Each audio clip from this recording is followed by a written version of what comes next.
Kita jaring komunikasi antara perangkat dan kepala desa ataupun Pemdes yang ada di Sananco, baik itu lembaga. Nah, untuk saat ini mendorong kewirausahaan sendiri, apakah sudah dilakukan juga untuk warga? Tentunya ini untuk mendorong perekonomian dan membangkitkan kembali.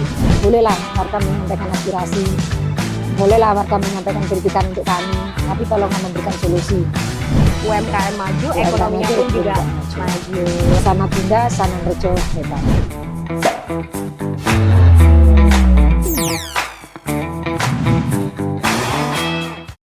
Halo teman desa, kembali berjumpa bersama saya Adisa Rizkia, tentunya di podcast Teras Desa untuk maju, mandiri, dan sejahtera.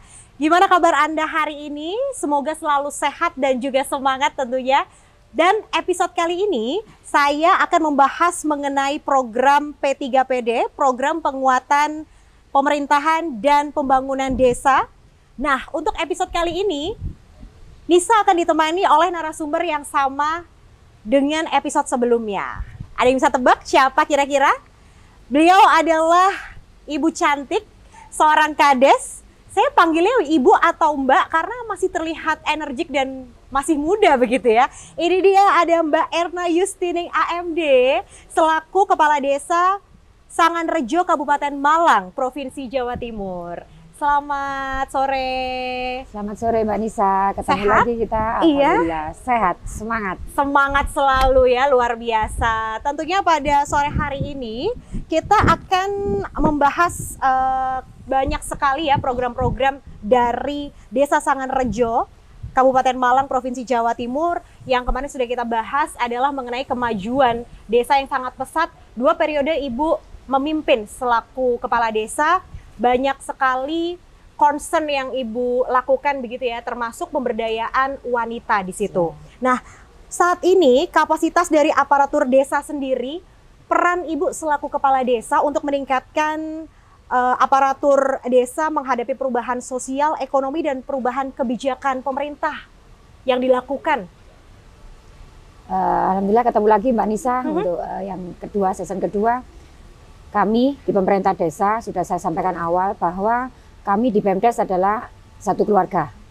Kita jaring komunikasi antara perangkat dan kepala desa ataupun Pemdes yang ada di Sananco, baik itu lembaga desa juga pemerintah desa, guna tujuan kita membangun desa Sananco yang lebih baik. Karena komunikasi itu penting. Dengan adanya perubahan situasi ataupun perubahan aturan, kami yang di desa harus siap dengan berbagai aturan atau berbagai sistem. Kita harus mempersiapkannya dengan memberikan pelatihan ataupun kita meminta program dari pemerintah kabupaten setempat. Bagaimana cara kita SDM kita, karena memang sudah saya sampaikan di awal, latar belakang pendidikan kami berbeda-beda. Tapi tetap kita berusaha memberikan yang terbaik untuk desa dengan berusaha belajar dan terus belajar. Dengan alhamdulillah baik dari pelatihan ataupun kita mengetahui itu program dari baik media sosial, kita berkomunikasi atau bermusyawarah dengan desa lain, dengan kecamatan, dengan pemerintah Kabupaten Malang, membahas ataupun merembukan perubahan-perubahan yang ada di aturan-aturan yang ada di pemerintah Kabupaten Malang ataupun pemerintah pusat. Gitu. Nah, itu tadi Ibu menjelaskan bahwa kapasitas dari aparatur desa itu juga harus ada dorongan, tidak hanya dari perangkatnya, namun juga dari masyarakatnya. Nah, lantas bagaimana cara Ibu selaku Kepala Desa ini mendorong partisipasi masyarakat dalam pengambilan keputusan, misalnya untuk pembangunan desa sendiri ke depan? Untuk desa kami, kita memang ada Jarkomdes, Jaringan Komunikasi Desa, yang Jarkomdes, Jaringan Komunikasi Desa, yang awalnya kita bentuk dari tingkat RT. Jadi setiap RT karena mereka adalah perwakilan di wilayah, otomatis Pak RT harus bisa mendengarkan kemauan warga, menginfokan apa yang didapat dari desa, sehingga warga tahu dan tentang program, dan juga Pak RT mendengarkan apa kemauan warga, baik di bidang pemberdayaan, khususnya memang di desa paling enggak di bidang infra. Jadi kita mendengarkan usulan dari warga melalui Pak RT yang nantinya disampaikan di Pak RW dan di Kepala Dusun, dan nantinya dibawa ke desa dengan Musdes, musyawarah desa, yang melibatkan semua stakeholder di desa, baik RT, RW, tokoh masyarakat, tokoh agama, tokoh pemuda, organisasi apapun yang di desa, baik organisasi wanita, organisasi yang ada di desa kita undang, kita musyawarahkan untuk menentukan skala prioritas apa yang nantinya kita laksanakan di tahun berikutnya. Oke. Nah, itu tentu perlunya adanya peningkatan keterampilan juga dan pendidikan untuk masyarakat. Karena yang kita tahu bahwa saat ini latar belakang dari masyarakat desa itu beragam ya Bu ya. Siap. Mungkin ada yang lulusan SD, SMP, ada yang sudah kuliah juga, saat ini sudah melek pendidikan. Nah ini bagaimana Bu untuk tentunya mengembangkan potensi ekonomi lokal yang ada di Desa Sanganrejo? Kalau untuk pendidikan, memang kami dari dasar, kami memang punya prinsip bahwa pendidikan dasar itu yang nantinya bisa membawa generasi penerus kami, itu yang lebih baik. Dengan ditanamkannya pendidikan agama, yang sewu, itu yang utama, insya Allah nanti ke depannya mereka sebagai penerus, walaupun dimanapun mereka berada, dimanapun nantinya mereka tinggal, insya Allah dengan dasar pendidikan awal yang lebih baik, itu nantinya mereka siap untuk menghadapi apapun yang akan terjadi. Itu paling enggak, jadi kita dari pemerintah desa untuk pendidikan keagamaan itu kita memberikan fasilitas-fasilitas untuk TPQ, contohnya kayak TPQ itu nanti, terus TK, RA, nah itu kalau memang dari dana kita bisa bantu, kita berikan ke mereka untuk fasilitas. Itu untuk pembinaan keagamaan di bidang rohani ya. Iya. Nah, untuk saat ini mendorong kewirausahaan sendiri, apakah sudah dilakukan juga untuk warga? Tentunya ini untuk mendorong perekonomian dan membangkitkan kembali, karena ini sudah pasca pandemi COVID-19 yang kita tahu bahwa dampaknya terasa sekali ya Bu. Kita masuk ke itu tadi, ke UMKM, sumber daya kita, potensi apa yang ada di desa, itu kita gali dulu, nantinya mau kemana untuk meningkatkan perekonomian dengan cara memberikan pelatihan, untuk cara memberikan baik pelatihan pengolahannya, packagingnya, yang utamanya sekarang kan untuk marketingnya, penjualannya. Apalagi di desa sekarang kita juga banyak ilmu dari kota juga. Produk yang kita hasilkan, kalaupun packagingnya kurang menarik, mereka tidak akan membeli. Tapi kalau kita walaupun itu sama produknya, tapi dengan tampilan yang beda, dengan packaging berbeda, itu mungkin mendapatkan nilai yang luar biasa, lebih tinggi. Itu kita masukkan dan memberikan pelatihan baik pemasarannya, packagingnya, itu cara kita untuk meningkatkan perekonomian di bidang UMKM-nya. Gitu. Lantas itu untuk pendanaannya sendiri, apakah semua pemerintah desa?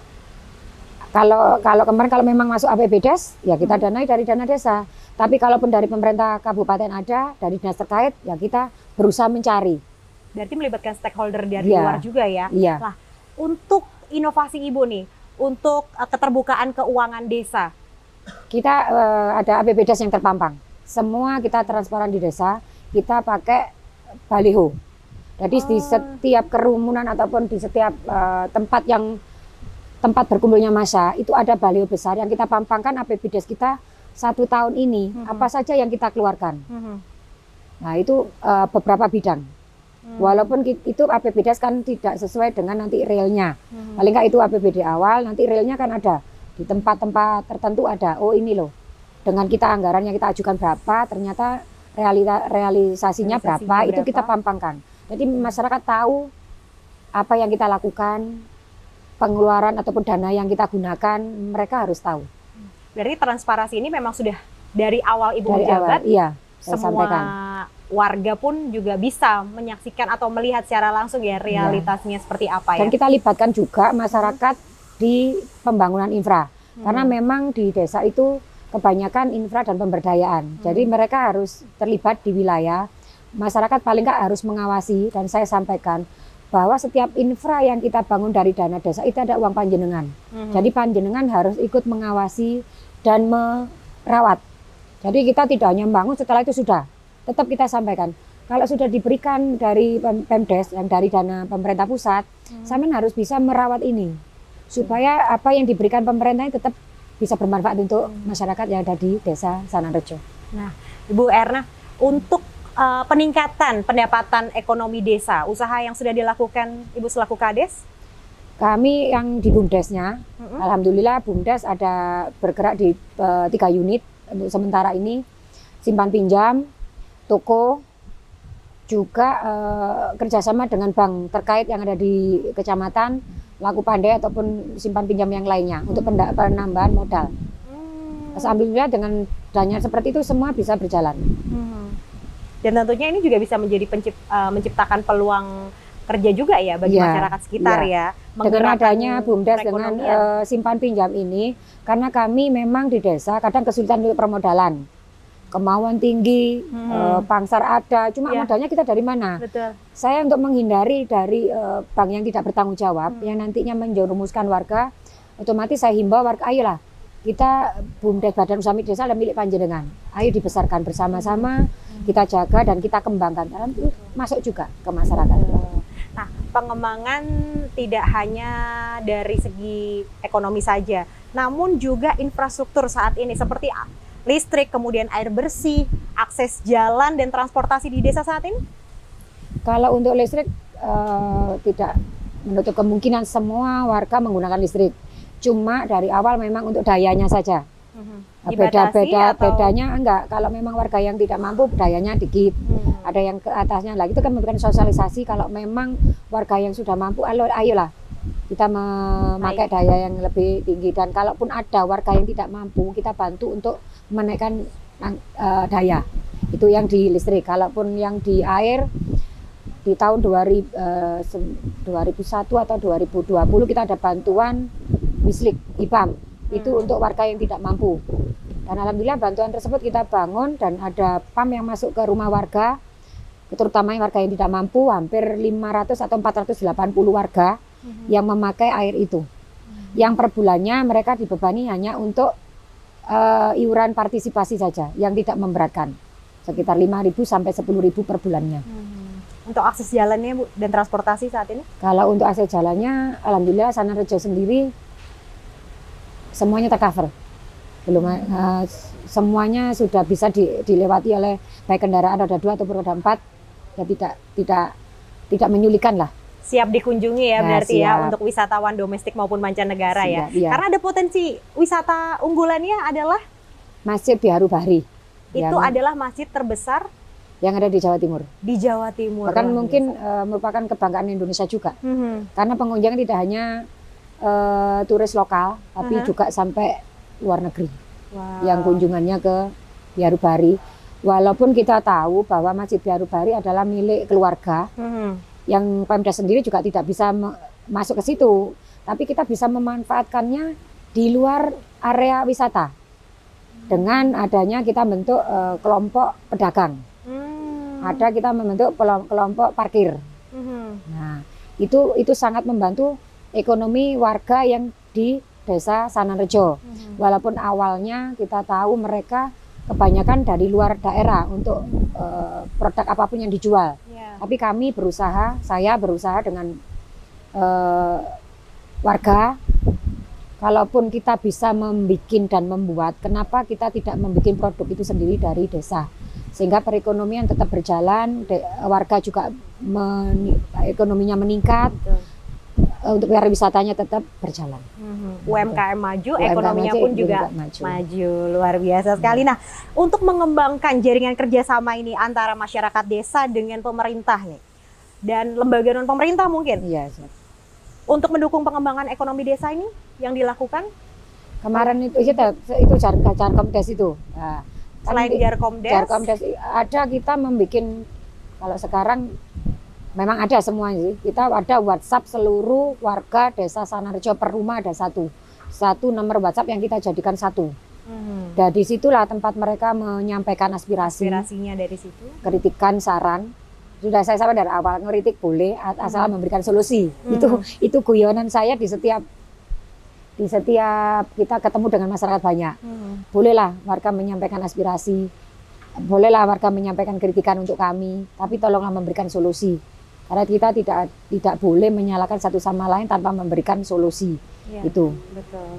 Nah, untuk saat ini faktor penghambat selama Ibu menjabat sebagai kepala desa begitu ya, dalam pengembangan masyarakat serta ekonomi desa nih? Dan bagaimana cara mengatasinya? Kalau hambatannya memang dari SDM kita. Lagi-lagi SDM ya Bu ya? Tapi dengan kesadaran masyarakat yang mau belajar dan mau berkreativitas, itu kita rangkul semuanya. Nah, itu insya Allah bisa merubah mindset bahwa orang yang pendidikannya rendah tidak bisa apa-apa. Dengan kita memberikan motivasi, kita merangkul, mengajak mereka dan tanpa membedakan status sosial atau pendidikan, itu bisa memberikan kepercayaan diri yang luar biasa untuk warga kami. Dan mereka mau bekerja sama dan bersama-sama membangun desa. Bersama-sama untuk membangun desa. Bersama Bunda Sananrejo hebat. Waduh, luar biasa. Ini Bu, ada rasa penasaran saya sebagai kepala desa, bagaimana Ibu Erna begitu ya untuk menata administrasi desa, misalnya dari pos Prodeskel, maksud saya Prodeskel Siskeudes. Alhamdulillah semuanya berjalan, semua terisikan karena memang Prodeskel dan Siskeudes semuanya kan memang kita melibatkan sistem. Karena di desa ada sekdes, otomatis kita dibantu oleh Pak Sekdes untuk menyelesaikan interaksi itu. Dengan adanya sistem seperti itu atau program seperti itu, semuanya bisa berjalan lancar. Itu sangat membantu kami yang ada di desa. Luar biasa. Program-program yang dari Kemendagri sendiri, apalagi dengan sekarang adanya P3PD, itu sebetulnya sudah berjalan di desa kami. Cuma kita mengemasnya itu yang baru sekarang inilah. Yang luar biasa dari Kemendagri, sehingga kami di desa sendiri pun sangat beruntung punya program ini. Karena kita bisa mengemas sehingga kita memberikan pelayanan yang terbaik untuk warga yang ada di desa, khususnya desa Sananrejo. Jadi sangat terbantu ya dengan program ini ya. P3PD. Nah, mungkin inovasi yang sudah Ibu lakukan begitu ya untuk memajukan desa dan untuk sekarang dan masa yang akan datang. Kalau inovasi yang di tahun 2023 ini yang belum kami mau berjalan kita selesaikan, paling enggak untuk kesehatan tetap yang utama, karena saya percaya masyarakat yang sehat kemanapun kita akan belajar dan berkembang, insya Allah semuanya bisa berjalan dengan lancar. Nah, program-program pemerintah harus kita laksanakan. Apalagi program pemerintah yang sekarang adalah yang utamanya kita memiliki generasi penerus yang sehat, insya Allah nanti desa itu pun juga akan hebat. Nah, itu mengentaskan paling enggak pertama stunting ya menjadi masalah. Terus apalagi isu-isu penyakit yang luar biasa ataupun penyakit yang menular adalah itu harus kita selesaikan. Itu permasalahan, karena itu permasalahan dengan memberikan pelatihan, memberikan wawasan ke mereka, bagaimana cara hidup sehat, bagaimana kita bisa berdaya, itu terus memotivasi masyarakat untuk melakukan yang terbaik untuk desa. Nah, Ibu sendiri kan ini concernnya justru malah ke kesehatan di tahun 2023. Lantas bagaimana Ibu bekerja sama dengan LKD, kemudian PKK dan Posyandu? Alhamdulillah di desa kami Posyandu ada 10 pos yang setiap bulan kita melaksanakan kegiatan di perposnya, melibatkan balita, ada lansia, semuanya kita cover karena di balita tujuannya untuk kedepannya. Tapi kalau untuk lansia kita tetap menjaga kesehatan lansia karena beliaunya kita berikan motivasi untuk lansia walaupun usia mereka sudah senja, tapi ayolah kita tetap berdaya. Nah, kadang lansia kan saya sudah tua, saya tidak berguna, itulah kita memberikan motivasi dengan memberikan gambaran ataupun kegiatan yang sesuai dengan usia mereka. Alhamdulillah mereka bisa berdaya juga. Dengan banyaknya program yang sudah dijalankan, mungkin ada harapan Bu untuk desa Sananrejo? Harapan saya sebagai kepala desa, program yang kita buat itu semua masyarakat mendukung dengan tujuan kebersamaan, keguyup rukunan, tetap mengedepankan gotong royong ada di desa. Karena dengan adanya era globalisasi atau digital seperti ini, kadang di suatu desa gotong royongan itu mulai hilang. Itu yang tetap kita harus kita uri-uri, harus kita lestarikan, bahwa kita harus tetap walaupun kita tidak gaptek tapi tetap di kearifan lokal harus tetap terjaga gitu. Baik Ibu, sembari menikmati ini teh di sore hari ya, ini cuacanya mendukung ya, semesta mendukung pertemuan kita untuk menyapa teman desa tentunya pada episode kali ini. Silahkan Ibu diminum. Itu gulanya, apa-apa bis.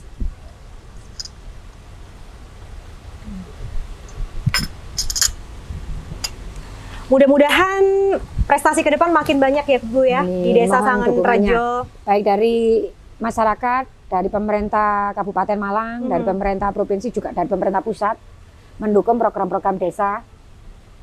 Harapan saya dari pusat juga mendengarkan aspirasi kami. Karena kita tahu, karena kita pelaku bagaimana keadaan desa kita masing-masing. Ya, itu dia ya. Dan tentunya kita berharap juga nanti Desa Sanganrejo ini bisa menjadi salah satu percontohan desa untuk seluruh desa yang ada di Indonesia tentunya. Amin. Dan tentunya selama ini kan memang karena banyak stereotip desa itu kebanyakan adalah masyarakat yang keterbelakangan. Namun di bawah kepemimpinan Ibu bisa membuat masyarakat maju, UMKM-nya maju, perekonomiannya maju, dan tentunya ini berdampak untuk kemajuan kita bersama. Betul ya Bu ya? Terima kasih sekali atas kunjungannya dan waktunya kita bisa berjumpa di podcast episode yang kedua ini bersama dengan Ibu Erna Yustining. Dan tentunya teman desa jangan lupa terus saksikan channel YouTube Teras Bersama karena kita akan terus mengupdate begitu ya episode-episode yang membahas mengenai program P3PD, program penguatan pemerintahan dan pembangunan desa.